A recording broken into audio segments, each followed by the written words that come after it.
All right, welcome to my channel. Welcome to this little tutorial. I know the title's a little deceiving. We're not really gonna vent. Well, we are gonna vent, but not in that way. So, what you see here is a hollow bangle. I'm working on a class, the rainbow tractor tire, and you know I like lightweight jewelry, so I wanted to teach how to make a hollow bangle. So this is one way of making it. There are two ways. So anyway, so what happened here, I want to explain what this is. What you see before you is hollow, but this is solid clay running all the way from the top to the bottom. So essentially we have two hollow chambers, one on the right, one on the left. Now, it's a perfect example of what can happen if you don't have adequate venting. By venting, I mean tiny holes or something that enables the air to move in and out of these hollow chambers. Now on this side, I'm going to run my fingers in. It's perfectly flat, perfectly flat. But on this side, it dips.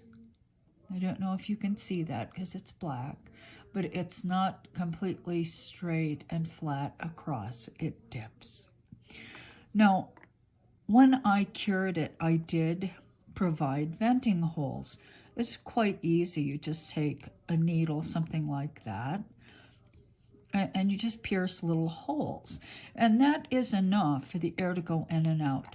Now, what happened here, I think, is the little needle holes must have gotten clogged or something happened, because as the bracelet cooled, this doesn't really happen when it's heating up.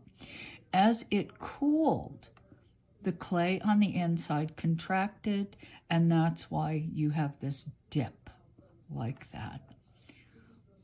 The contracting air actually pulled the clay in, because evidently these holes were clogged. This side, not a problem. This side was fine. These holes, which were the same as these holes, were actually, they were free and they were unclogged. So through the curing, through the cooling, primarily our concern is the cooling, because for some reason, as the air cools frequently, it overcontracts, it pulls the clay in. This side is fine, and this side, look, you see, that's what can happen. So don't forget, when you have enclosed spaces like this, don't forget the vents. All right, that's it. I'm Donna Cato. Thanks for watching, and until we meet again, I'm taking off. Bye.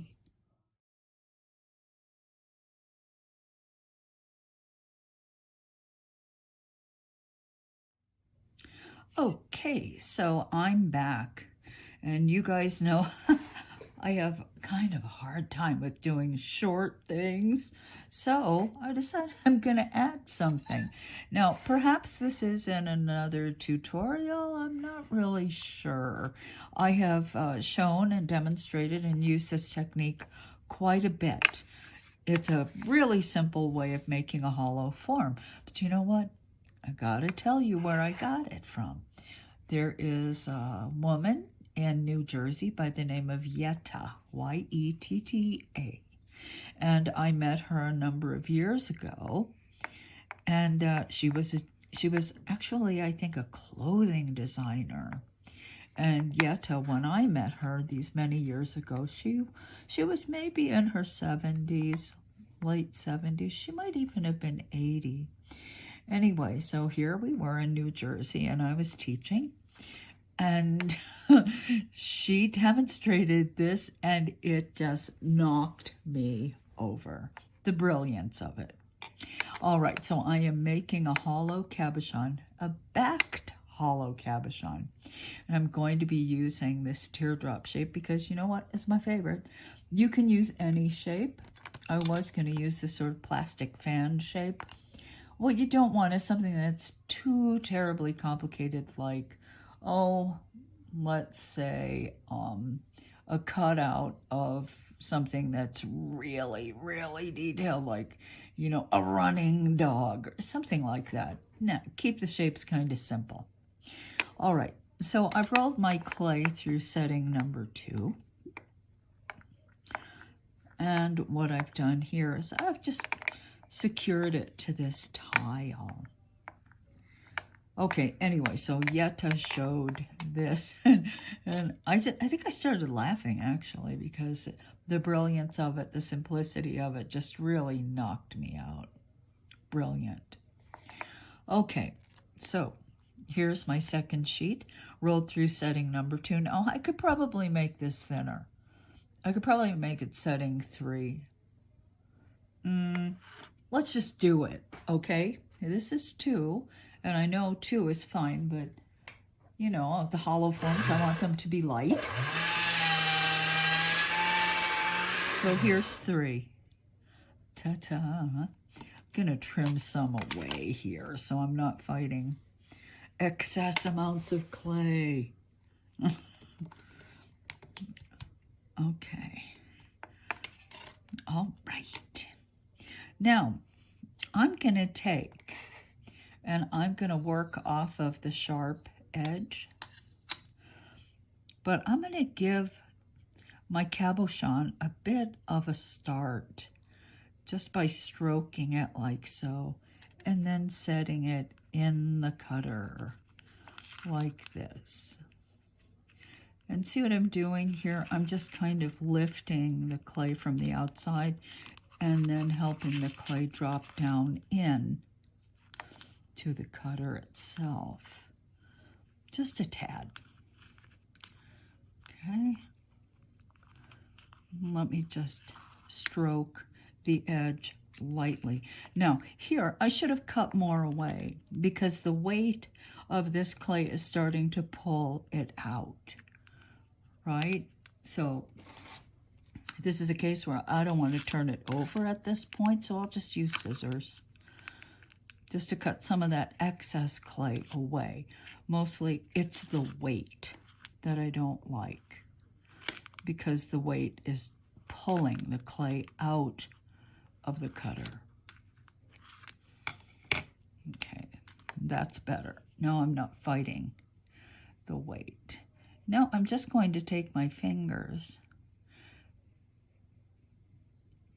and lightly stroke across the edge, because what I would like is I would like the clay not to sink deeply into the clay, but just deep enough to hold the sheet so that it won't move when I take my fingers and stroke inside. Now, the more I stroke, it still wants to kind of pull out, so maybe I will stroke it just a bit harder and sink that metal cutter deeper into that clay, like this. No, the more I stroke, the deeper it gets, which means the cabochon gets higher in relief. If you want something very shallow, you don't have to stroke very much at all. And see the depth of this? I'm just gently stretching the clay.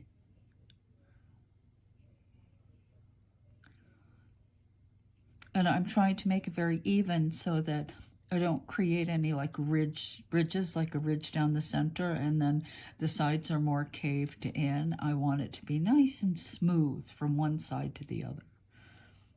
All right, so let's give this a go. I'm going to take this, I'm going to put it on this sheet. Now, I'm going to press the cutter in. What you don't want to do is this. If you do this and completely and make it this airtight here, what's going to happen is you're going to smash and flatten your cabochon. So you have to cut from the sides like that. Okay, now let's take, actually, I'm going to remove the cutter now.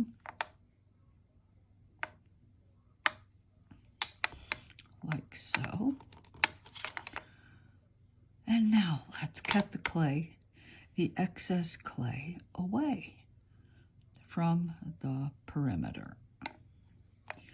Now I have made a cabochon. It is airtight. Okay, you can see, let's take a look from the side. Now, if you find that you've stroked one area a lot more and it's deeper or higher, you can gently push it back down. So you want this shape to be nice, this arc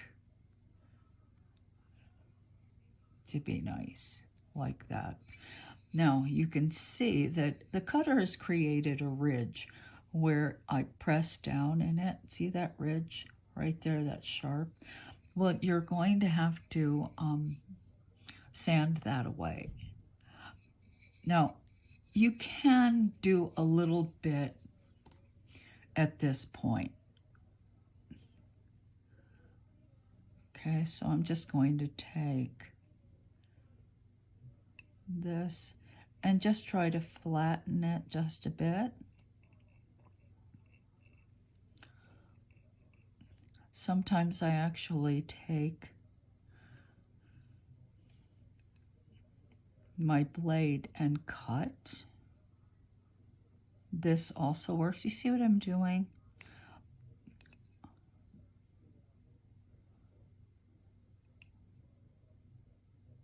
I'm just taking my little brass rod and rolling from the top down to the tile.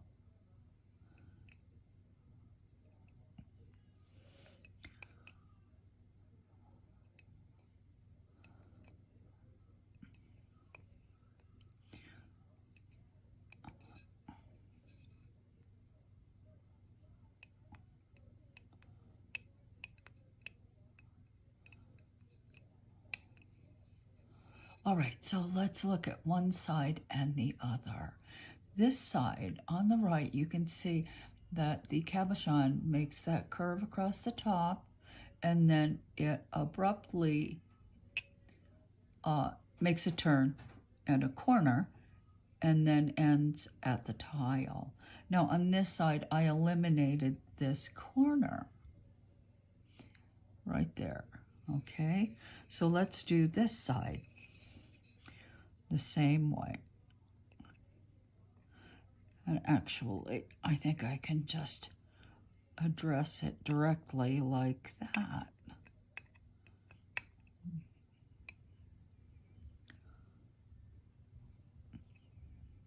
Okay.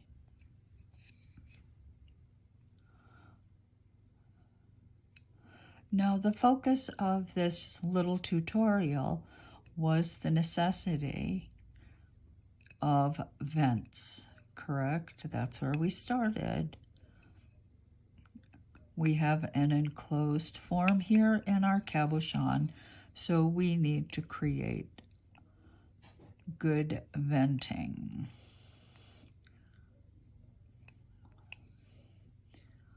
Okay, so that looks really good to me. There's my cabochon. Now I will have to do some sanding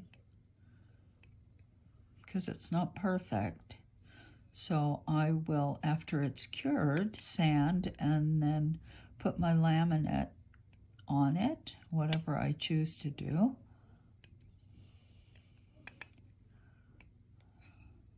Like so, okay.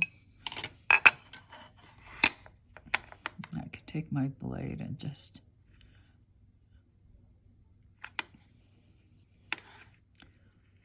gently, carefully cut off anything that I don't like.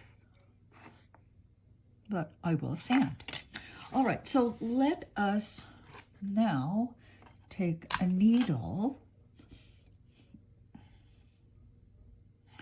And you know, I think I can even use a finer needle like this. Look at the difference between these.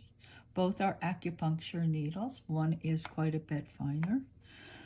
Let me just pierce in several places.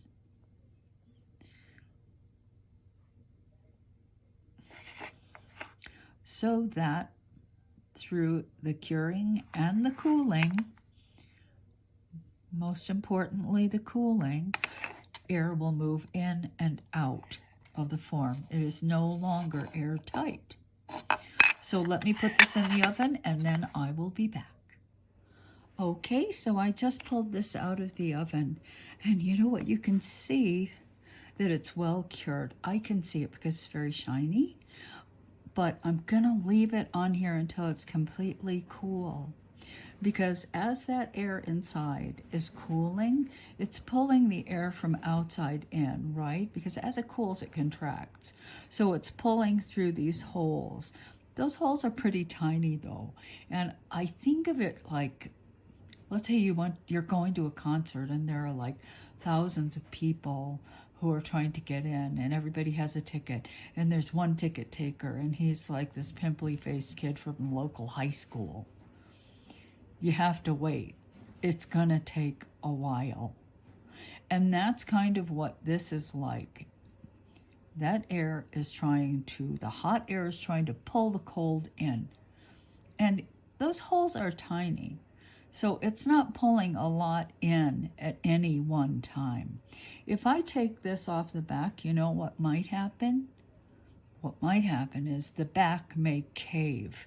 It may pull in because of that sort of, contracting pressure. It's pulling against the holes and trying to get that cold in, but it's not getting it in fast enough. And then you get that contraction that I talked about. So I'm going to leave this right firmly fixed to the tile, okay, until it cools, and then I will be back. Okay, so it's almost completely cool. I'm just going to leave it on there for a moment. But you know what? Because I'm impatient, I'm going to sand the top.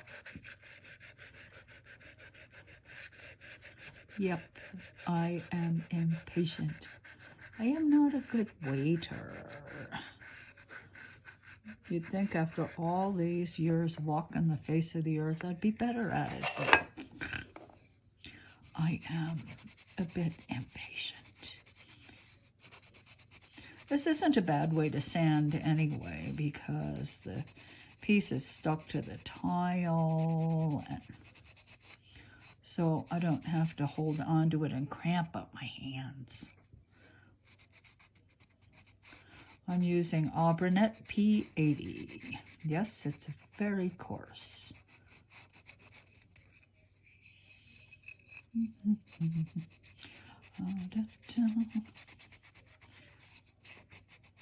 Okay. I really love this stuff. For taking clay down fast, it is phenomenal.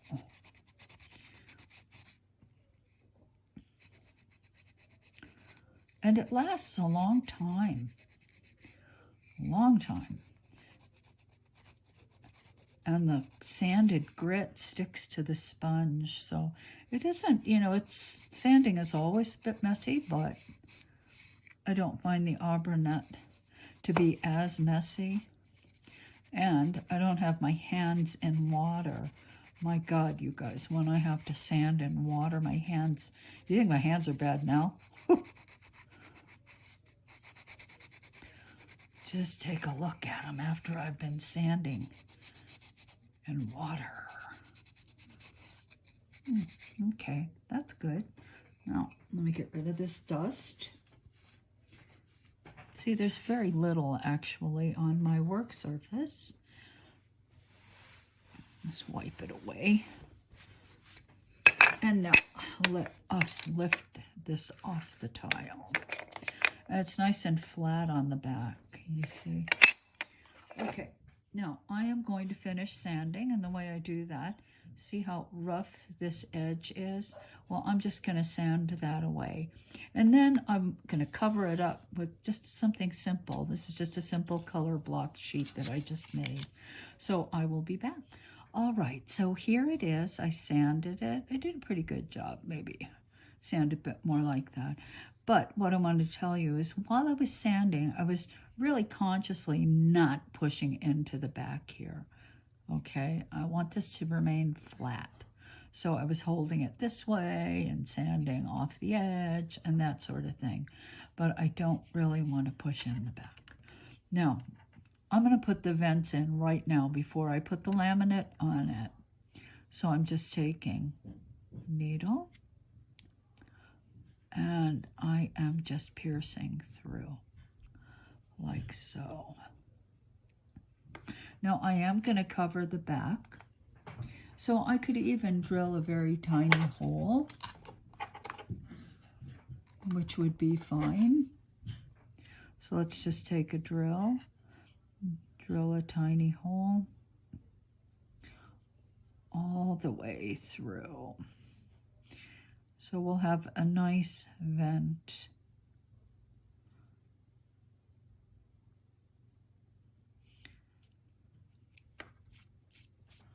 Okay, so this is just an option instead of poking a bunch of holes with a needle. All right, so let's cover it up. Now, in this case, because I used the Auburnette, I'm going to use my poly paste because it is thicker and it will fill more of that scratchy surface. So I'm going to use poly paste.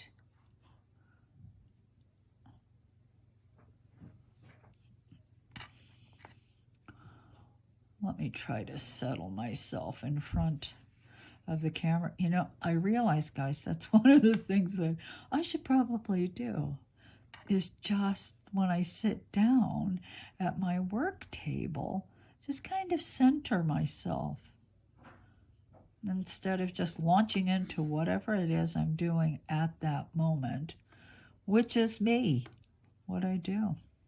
All right, so there's the poly paste. Now let me wipe my hands clean and I'll be back before I handle that. Okay, pretty clean. Now, let me take this off the paper. I'm just going to hold it. And just going to position it. Maybe this line will be a little bit, not exactly in the center, but move it up. These lines are offset, so they're not going to go point to point, if you know what I mean. This line will go slightly off here. This one will go slightly off in the other direction, like so. Now, let me use this to cut against. It's approximately what it's going to look like. But I would like to eliminate some of this extra clay. It just kind of gets in the way. And then I end up fighting that extra clay. So I can feel the form underneath my fingers. So I'm not cutting. My goal here is not to make an exact cut and cut exactly as much as I need to off. No, it's just to get rid of some of the excess and make it just a bit easier to smooth the sheet to the form below.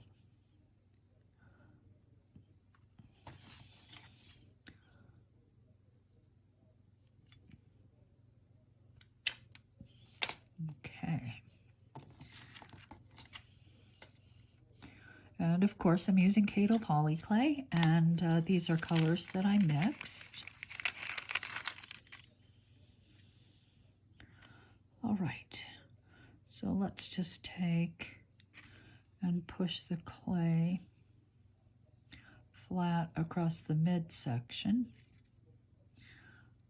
Okay, now I want to position this line exactly where I want it. Cut from the back, like so. And I will just pinch like that so it holds it. Now let's go to the other side and repeat the process.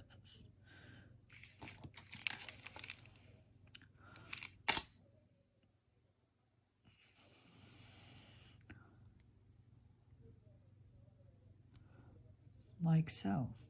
Now, this sheet has been rolled through setting 3 on my pasta machine. And let me look. Yep, it's setting 3. Perhaps it would have been a little simpler to do this if I had made the sheet a bit thinner. But this is working out all right. So you can see I'm just kind of easing the clay around the form, like so. And I want these lines to be very straight, right? Like this line should be straight. If it isn't, I will just gently push it back into position, like so.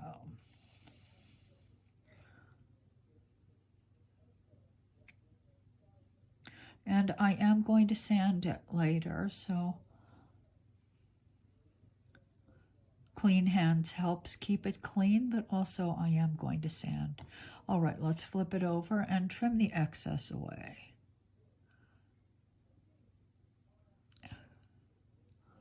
Just by gliding the blade against the cured back. Okay.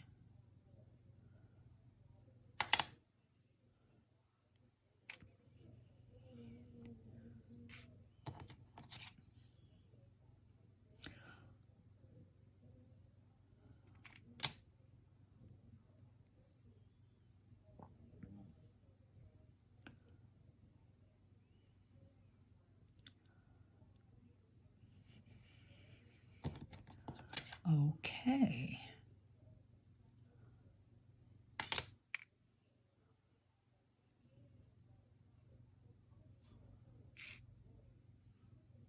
And there's plenty of clay here for me to sand. I don't really have to worry about sanding through to the scrap below, as this is quite thick enough. Okay. Okay, so now before I put it in the oven, I am going to take that very, very fine needle. Where'd it go? Here it is. And I think I'll pierce tiny holes. You know what? I'm going to pierce them mostly in the black area. I'm poking all the way to the scrap clay.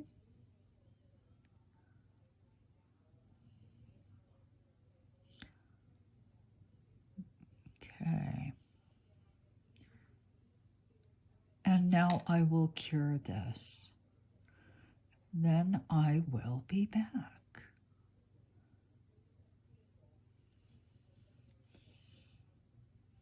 Okay. So here it is. It's cold. So I just took it off. Now, let me do just a really quick sanding along this edge. I'm not going to do the whole thing yet. I think I'll wait until after the next curing, but I just want to make sure that this edge is nice because I'm going to back the whole thing with black clay. All right. Yeah, what the heck, I'll sand the whole thing. I'm using 180. Aubrenette 180. Okay. So I'll be back when I'm done. Okay, now it's time to back it. Now I did sand the back flat. Didn't take too much because it was so flat to begin with. Now we're going to need a vent. We always need a vent. If we're going to put this in the oven, we need a vent. So I'm going to try to make that my vent, and I'm going to try, after I cover it up, to find it again. Yeah, that should be fun. All right, so I've rolled my backing clay through setting number 3, and I am going to roll it through the pasta machine with my sponge.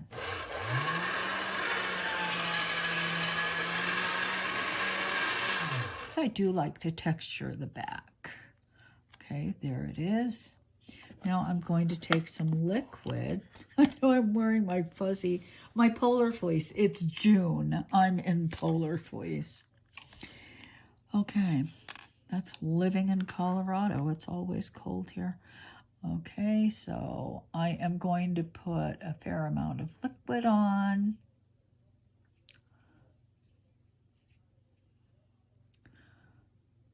I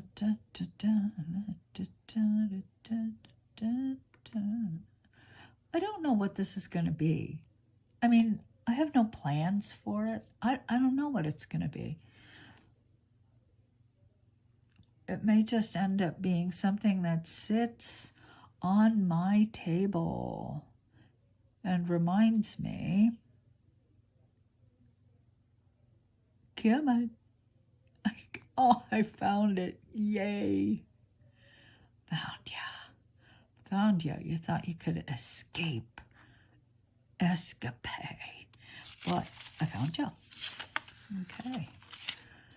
Good deal. Once again, just going to lop off the extra. Lop, lop, lop. I don't know what this should be. Might be a fun kind of bracelet. Have them go dance around my wrists. Or one wrist at a time. Okay, so I'm just gently pushing this clay down. Take my blade and trim the excess away. And I'm always careful not to smear the raw clay up onto the cured clay.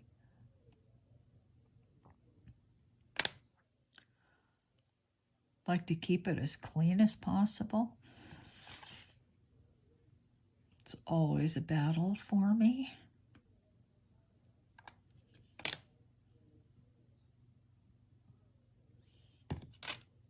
Like so.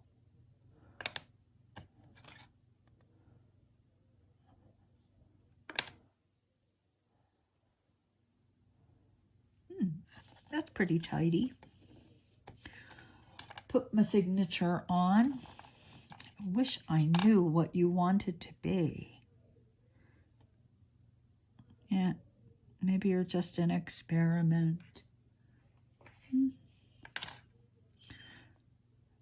Maybe you will end up moving from box to box to box to box in my studio and never do anything more. Totally possible.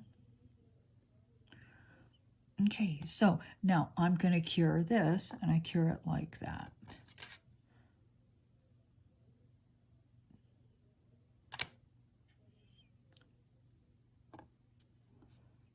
Like so. And I think I'll put it on a paper towel so it doesn't get shiny. Okay, I'll be back.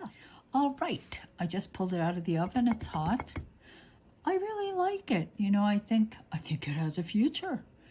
I'm not exactly sure what it's going to be ultimately, but if I figure something out, you'll be the first to know.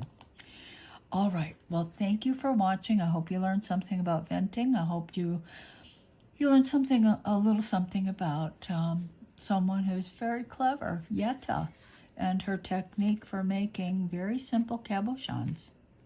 So, for today, that's all there is. I'm Donna Kato. I am signing out. Bye.